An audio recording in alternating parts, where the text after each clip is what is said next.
Let's go to Dubuque tonight, where the Dubuque Historic Malting and Brewing building is finally being demolished, coming down after so many years. The demolition follows a lot of major concerns about the overall structural integrity of that old building in Dubuque. Surrounding streets were closed and remain closed right now for the demolition. So with that in mind, let's go live right now to Dubuque and KWW reporter David Warrington. David, you have some kind of the early reaction tonight from what's been happening here with the kind of the first day of demolition. Well, Ron, as you mentioned, this has caused several of the surrounding streets to be closed down for quite some time. Now, here behind me, this is Jackson Street. It's been closed down for quite a while, but it's expected to be reopened in as little as 2 weeks as demolition gets underway. Now, over here a little bit farther, this is 30th Street. As you can see, it's a little bit more right in there among the action with the demolition. This is expected to remain closed down pretty much throughout the demolition process. Now, demolition efforts did officially get underway earlier today. Neighbors told us that things got started as early as 7:30 this morning.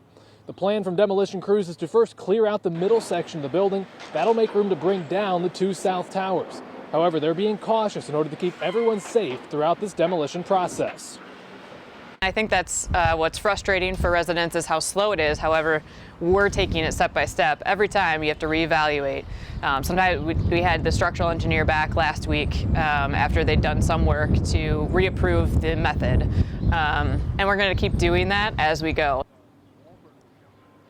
The goal is to keep the north side of the building standing, so right now work is only being done on the south side. The Brewing and Malting building has stood here in Dubuque since 1896.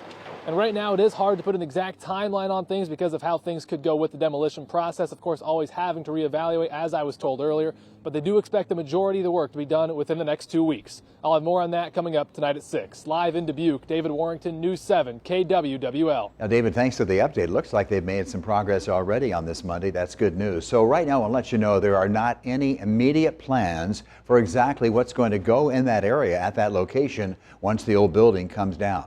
Instead, as David mentioned, remember they're working on the south towers. They will come down, but right now the other efforts are focused on ensuring that the north towers are able to remain standing.